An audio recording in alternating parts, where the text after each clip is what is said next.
Hello, everybody. Kirk Spano, Investing 2020's Retirement Income Options here on Monday.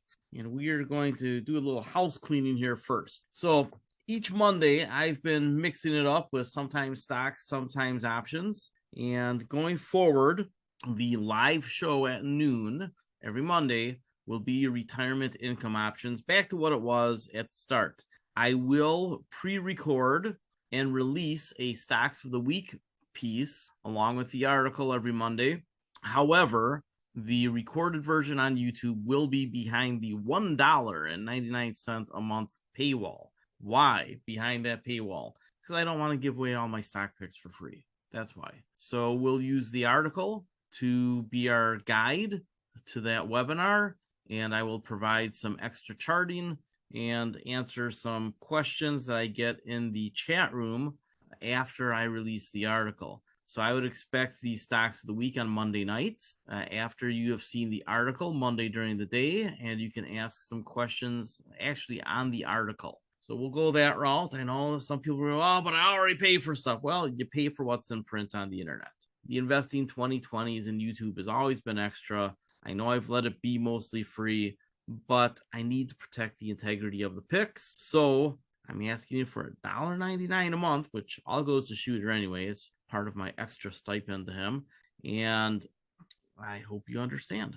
But as far as retirement income options goes, that's what I want this call to be. That's what I want this to be live so that you can ask questions as we go through things. And at the end, we can ask a couple more questions. So first off, if you're going to trade options, let's do a quick review of the Greeks. What are the Greeks? The Greeks are 5 factors that you should know just to help you visualize really the way that the charts can move, the speed at which things can happen, and the changes in volatility that can occur.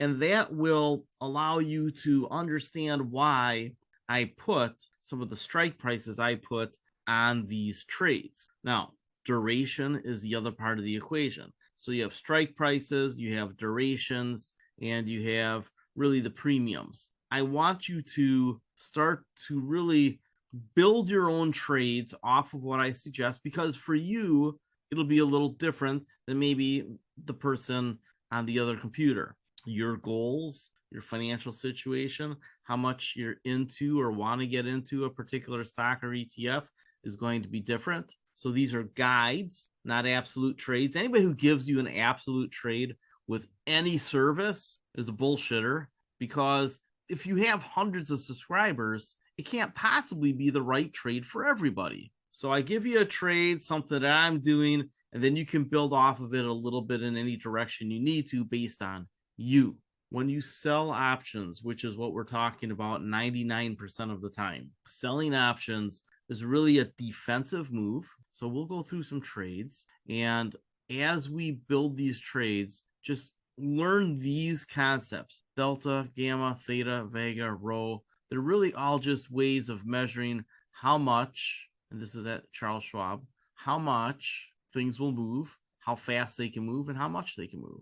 So with delta, this is really just an expectation of how much the option price can move for every $1 change in the price of the underlying security. So we have ways of figuring out roughly estimates of what the prices can move, what the time value erosion is going to be of almost anything out there. These are all just modeled.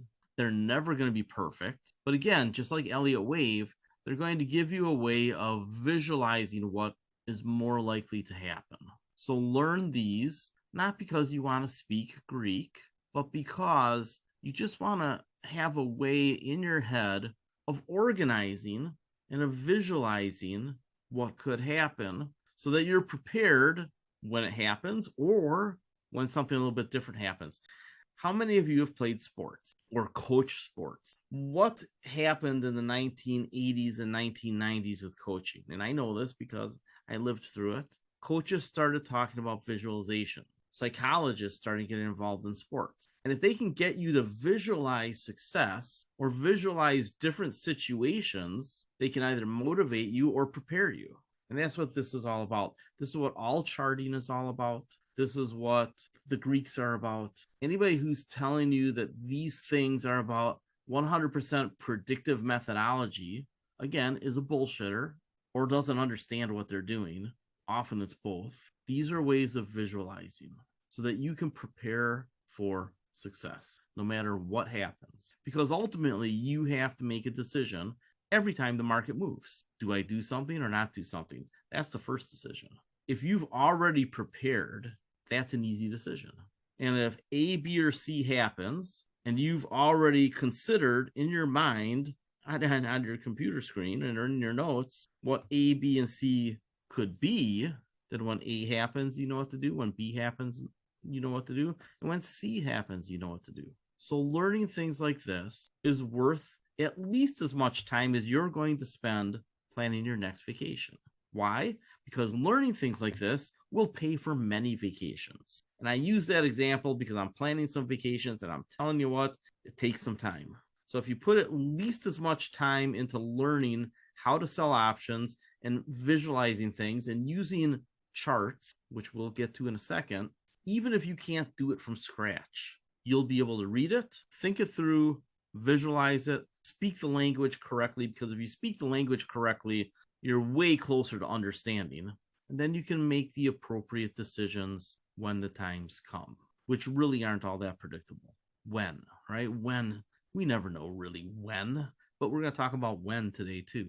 But the closer you get to understanding all the different potential things that can happen, then you know what to do. And one thing that you will learn over time is that the right answer probably 80% of the time is do nothing. It's true. And I'm supposing this is something you already want to be dealing with, a particular stock or ETF. Almost always the right answer, about 80% of the time.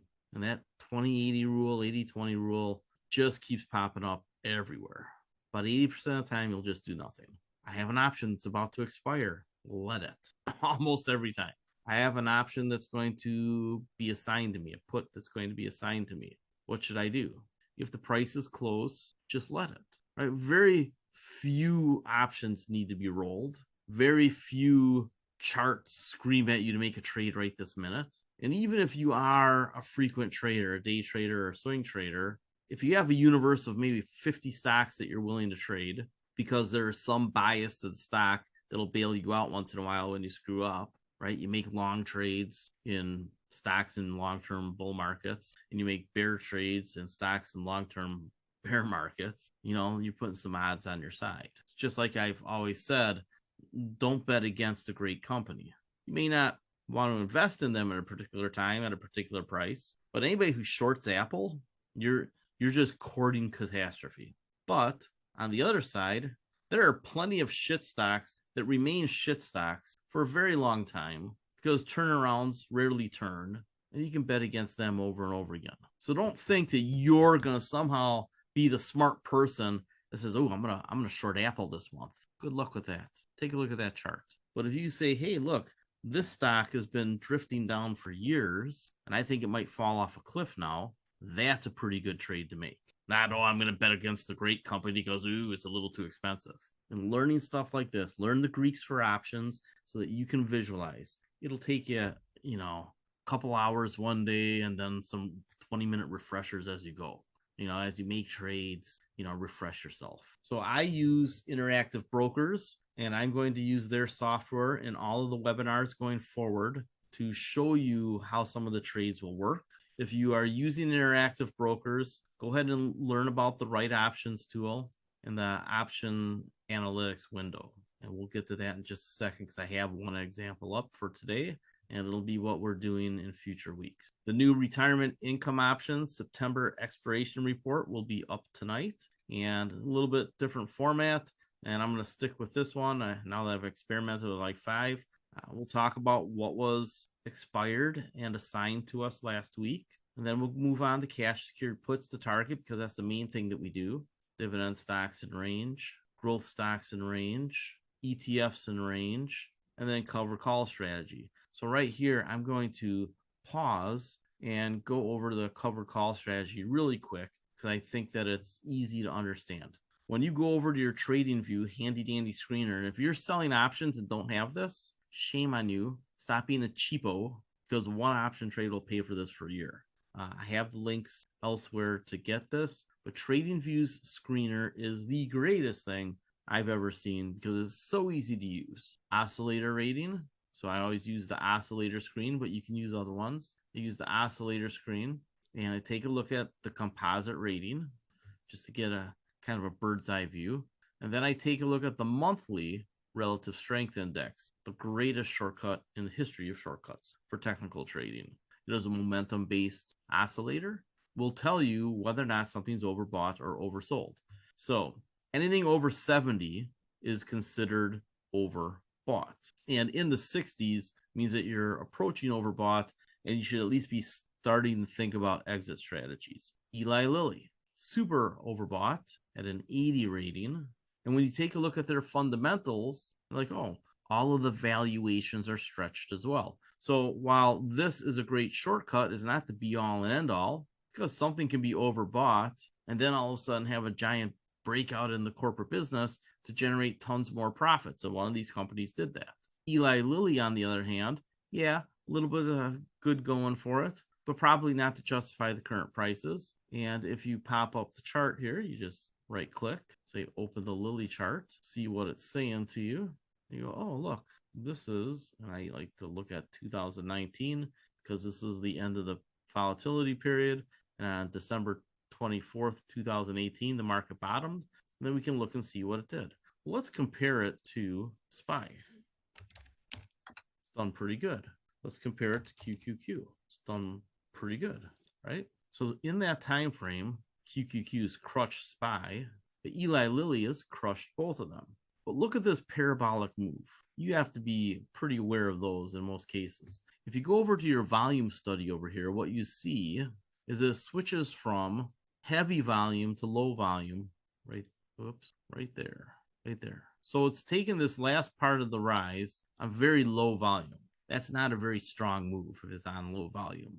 But the move to here on heavier volume, right where it peaked and then bounced down and came, probably indicates that the stock is going to get down to around this range again at some point. So let's pull those off of there so we can take a look at the price. So a price around 375, upper 300s is probably what you should expect on Eli Lilly at some point. The other price point right here, you get a jitterbug zone. And you can see that there was some volume in there. So if the fundamentals support it, maybe the stock only gets down to around the upper 400s and then resumes an uptrend. If the fundamentals don't support it, then I'd say this is probably a more likely bottom fishing zone, the upper 300s. So between now and the time it gets to around here, you're learning about the company and trying to figure out, especially when quarterly reports come out, is it going to break down even more? But what I know is that in the upper 500s, there's downside or a lot of downside left, $100 or $200. So there's not a real options market because the stock price is so high. I would tell anybody who owns Eli Lilly and got to ride it up in here, you should take some of your profits, if not all of your profits. Moving on. Marathon Petroleum. We know that the midstream companies have the upside of not really ever seeing a lot of competition ever again, right? A lot of the small refiners are switching to biofuels. Ametis is building some new stuff. There's some expansions going on.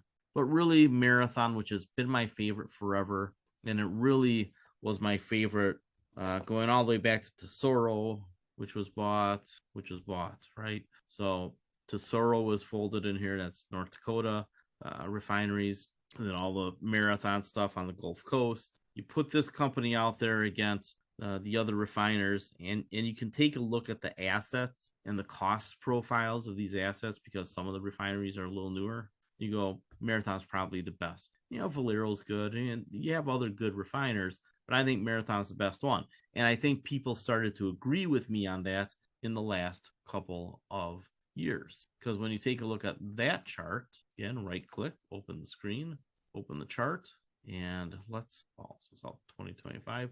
Let's go back a while. Okay. So I was buying refiners in here back in my market watch days. If you take a look at Marathon, choppy, but always a general uptrend.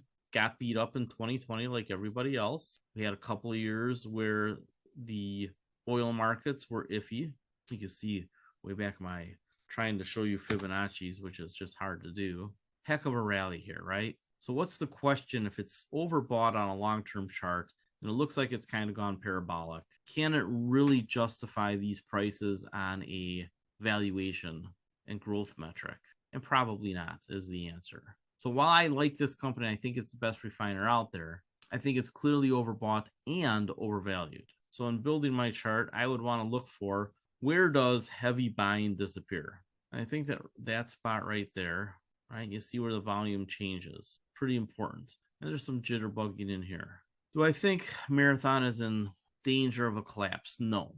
They have so much recurring revenue. They have maintenance, things like that. I do think that the period of their fast growth and their ability to generate more earnings, right? More profitability per widget is disappearing, because there are substitutes for some of the petrochemicals coming. There are substitutes for some of the plastics. There are laws that are going to change to make their life more difficult. Oil pipelines are probably not going to be real exciting 10, 15 years from now. Gas pipelines, same thing is happening there. Although those we know can be converted to hydrogen. Carbon dioxide pipes. These big refiners look pretty good in the short and intermediate term, but the long term is clearly very, very challenging for them. When they get this overbought, you really just have to ask yourself a question. Does this price make sense, or does this price make sense, right? Kind of hit some resistance here, fell, hit the resistance again, finally broke through, came down and tested it as support, and then jumped up again. I think it jitterbugs in here again. So the 110s, 120s right in here again. It doesn't mean that you have to sell it all, but I think a covered call strategy here makes a lot of sense because, again, short and intermediate term, it's probably okay. Not a lot of growth. So how do you squeeze more income out of it?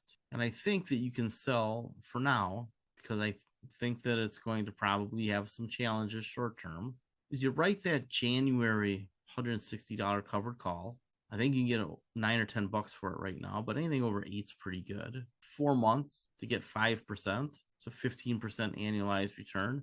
And if your price is a little higher on the premium, if you're getting 9 or 10, then your annualized return is higher. And we know because of the budget negotiations in Congress and all the things that have to be cut going into next year, and the starting point from the Freedom Caucus versus the moderate Republicans versus the Democrats, the sausage is going to be ugly.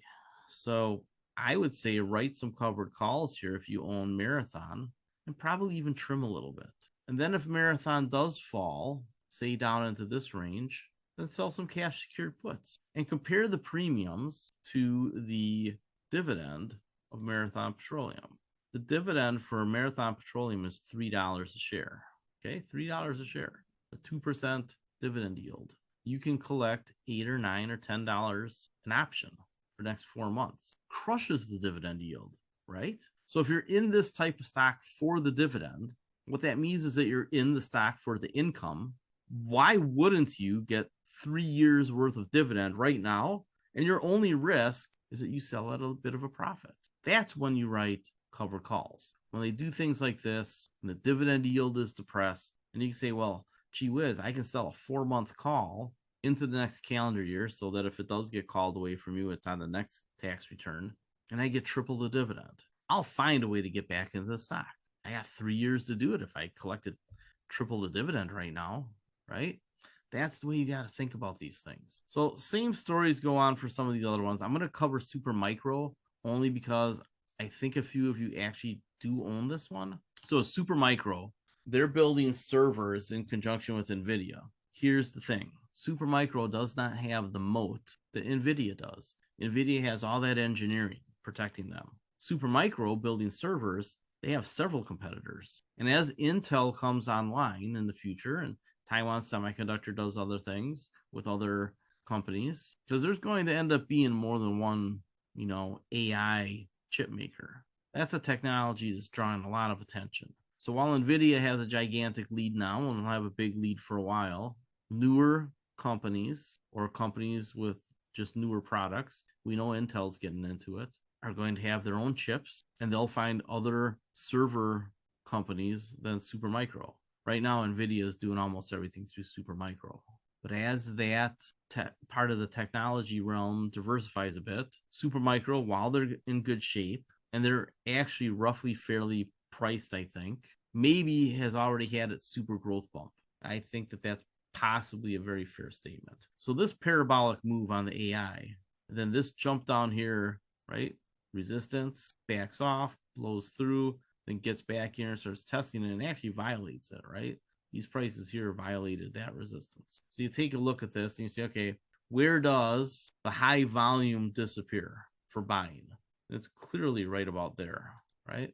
How bad could it get if some competitor emerges? I'd say right about here, right? You get decreasing interest in the other direction before you start to find a big hunk of support right there. I don't think it's unlikely the Supermicro gets under 200 again. In fact, I think it's probable. Now, if they somehow can maintain their lead indefinitely, then maybe the area that we're in right now is what's going to hold up. But I don't like this violation right here. And in fact, I would probably go all the way to here. I would need a price at about this volume zone to really get super interested. And honestly, I don't think there's a lot of reason because, the stock tripled from here to here on anticipation of what was coming. And then it hit the press, became the narrative, and went through the roof. If this starts falling, how many stocks have we seen go all the way down to a price like down in here? And right there might have been where the smart money stopped buying, right? They already owned it in here. Then the retail traders went nuts. So this type of demand usually moves up over time. Probably can go to here. I'm just going to erase this line altogether. I'm not interested in buying anywhere up here. If it gets to here, we have to start thinking about it. If it gets to here, we have to really put our thinkers on. But I think it's almost a done deal that it gets down to around 200. So if you have Supermicro, I'd be selling a portion of that position for sure and selling a whole bunch of covered calls. All right. So we're going to go over a couple of cash secured puts, right? We're not going to go over a lot of them. And these charts are not done. In fact, get it down to the dividend stocks in range, the growth stocks in range, ETFs in range. I will tell you that there is a lot of clean energy that's looking really good right now. And the dividend stocks in range, the one that I really wanted to talk to you about is AT&T. Not because I'm in love with it or I even want to make this trade for myself. I sold out of my AT&T just because I think the dividend is threatened. I think I've developed some clarity about their CapEx needs over the next decade. And while there will be a small lull in the 5G spending for a while, remember, they're still putting in fiber, and that's going to take for sure a decade to do. And Qualcomm came out with a report that said, hey, we have the chips for 6G, and the planned obsolescence is probably going to be moved forward. So you're going to start seeing 6G spending by somebody soon, which means AT&T will have to do it too. So if T-Mobile starts moving into 6G in the next couple of years, or if Verizon does, or if Dish decides to just skip the 5G phase and says, well, why bother? The 6G chips are out there. Let's just build that, get into the game. I could actually see Charlie Ergen doing that. It just all means that AT&T's CapEx is just really never going to go down. There's always a next thing. Now, I think that the satellite communications with ASTS gives them a lot of optionality to partner around the world. I think they'd be silly not to. And I think that the on-the-wire competition to Roku is coming. It looks like Comcast is moving in that direction. And while I've only heard it mentioned once at AT&T a couple of years ago, and I have not been able to find it anywhere since, AT&T probably competes with Roku and Amazon as well at some point, as we see linear TV disappear and everybody go to streaming and building the old networks into the streaming. If you're watching Disney right now, it's fascinating, right? Disney's about to buy Hulu, sell ABC, doing a deal in India. Watch Disney. They're telling you the future. And what's kind of funny is that it might all end up looking the same. And just rather than having a cable package, you build your own streaming package on a Roku-like device or an Amazon-like device or in the cloud on the wire from your internet provider which is what I think is going to become super popular at some point. So what does all that mean about AT&T? I just think they're going to trudge along for a long time. And I don't have any idea how they get back to $30 a share. And I don't see them raising that dividend but a penny a year for a long time. So I'm going to keep an eye on it. I don't own it. But if you do, with the price a little above 15 right now, what I would do is I would sell it, take my tax loss, because almost everybody has a tax loss, and then sell the cash secured puts right away. You could actually sell a covered call at the same time rather than selling. I would sell, especially if you're in a non-qualified account. Nobody should own AT&T in a non-qualified account. 0, 0, 0.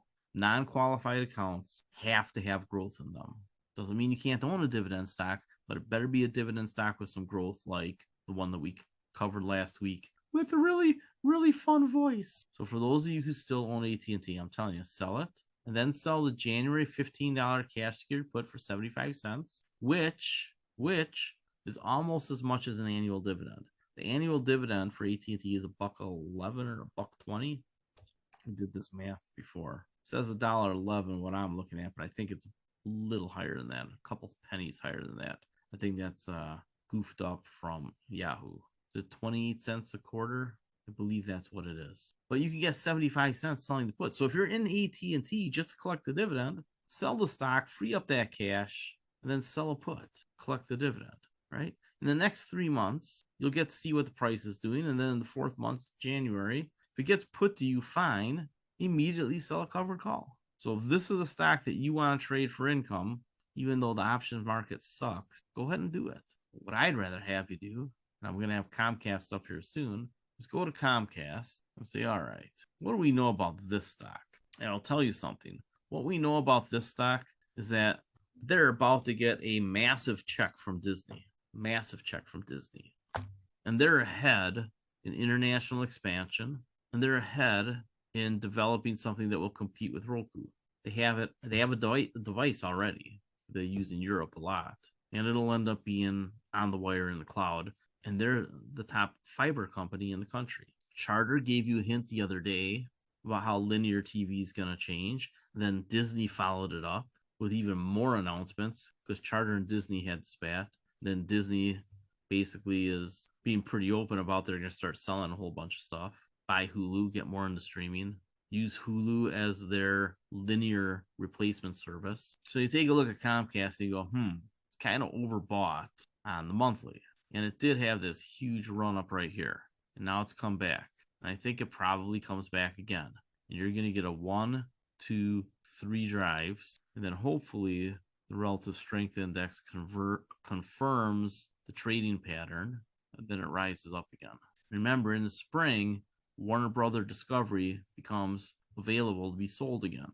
For tax reasons, after the divestiture, they had to wait a certain period of time, 48 months, I believe it was, 24 months, even 24 months. But in April of 2024, if Warner Brothers Discovery wants to be bought out by somebody, they can be. I don't think it'll happen that fast. Clearly, they're in play. Comcast hasn't had much success with Peacock. So the natural move, the less complicated move, would be for Comcast to buy Warner Brothers Discovery, which would probably drive the share price down initially. But then they bring in Max, they fold in Peacock to it, right? NBC, Universal, MSNBC, all that good stuff. And now you have essentially a television package that could be all you need. News, sports, entertainment, HBO shows, NBC shows, whole kinds of reality TV. Remember, I've told you that I've had a number of discussions with people in the entertainment industry, and to a person, they say there's too much content, just too much stuff out there. Makes it hard to be profitable. The M&A and the cutting is here. Now, I think that we probably get a chance to buy Comcast below 35 and quite possibly into the 20s again. So we should be looking for a chance to sell cash secured puts as it gets into the middle 30s again. Don't want to do it yet. Why? Because we know that it's overbought and we know what's coming with the transaction. They're going to get a big check and then they're going to spend a big check. And the narratives will go both ways. I think this narrative was the money for Hulu, right? I think people have already anticipated the money for Hulu. The next thing they're going to do is anticipate, well, what are they going to buy with all that money? I think it's going to be Warner Brothers Discovery. I've come around to that way of thinking. It could be Paramount, but then they have to sell a news network. If they buy Warner Brothers Discovery, especially after Warner Brothers Discovery sells CNN, then they don't have to worry about that. And the interesting thing about that is if you really take a look at what Warner Brothers Discovery is doing, they're clearly packaging themselves to be sold if they sell CNN and don't go after sports rights with TNT and TBS. And they've pretty much indicated they want to do those two things. If they can get a price for CNN, which sounds like they can, because there's multiple interested buyers, and then they don't spend tens of billions of dollars on sports, all of a sudden, because the sports really isn't all that profitable anymore, not for the networks and whatnot, right? They had that sports package so that they could get into linear lineups. And they have the long-term thing with the Braves. They might only have the Braves in the future. Or maybe TBS and TNT also gets sold off. Who knows? Having TBS, TNT, and CNN be packaged together in a sale would be interesting. Could happen. If Warner Brothers Discovery doesn't divest assets and sell themselves, then they have to merge with somebody so they can have the scale to be one of the standalone companies that are emerged in the next couple of years. And this all impacts Comcast because they are one of the buyers along with Apple and Google, maybe Meta, maybe even Microsoft, maybe even Amazon again. Amazon bought a studio. Maybe they want even more of a library that came with the studio, MGM they bought. But we can see from this chart, big run up on the whole they're going to get paid for Hulu thing. Then it fell, then it ran back up. I think a price in the middle 20s is pretty likely, under 30 probably for sure. So the chart's telling us that story. What I just told you about valuations and what's going on in the industry, didn't even talk about the strike. The chart's kind of telling you this story. The narrative drove the price up, and now people say, oh, they're going to get money for Hulu. Well, yeah, but that was this. People taking profits. Oh, they're getting money for Hulu. Yeah, they kind of got a second run. Should be selling a covered call maybe. So those are the things I want you to have going through your head when you think about how prices can move and how fast they can move and how much they can move. I'm going to show you one example. This is what we're going to be doing in the future. I'll be helping you build the trades like this. Rocket Lab got beat up last week because the CEO sold 0.3% of his shares, something like that. It was like 1/3% of his shares he sold. And people freaked out. Stock dropped a bunch. Rocket Lab, as you know, is one of our favorites for the future of space because they have the satellite capabilities. They have all sorts of software capabilities, AI capabilities, and they're one of the few companies that launches rockets that can compete with SpaceX. The CEO still owns like 500 million shares of the company, and he sold a couple million. This is one of those spots where you want to sell cash secured puts and probably buy the stock if you haven't already. I have a starter position, and today I've been selling a ton of the $5 November puts. Been getting about 45 cents for them, so almost 10% for a 2-month hold. Say I guess that's 9%. Okay, if it's a 2-month hold, and again, you can use a calculator to get it to the day. But in my head, I just go, okay, I have to hold this against my cash for 2 months. There's 6 2-month periods in a year. 9% times 6. Oh, I've got an annualized return of about 50-something%. Can you live with that? Yeah, okay. And if the stock ends up getting put to you at $5 with a net cost of $5.55, can you live with that? These charts show you, right, your profitability and the deterioration of the time value.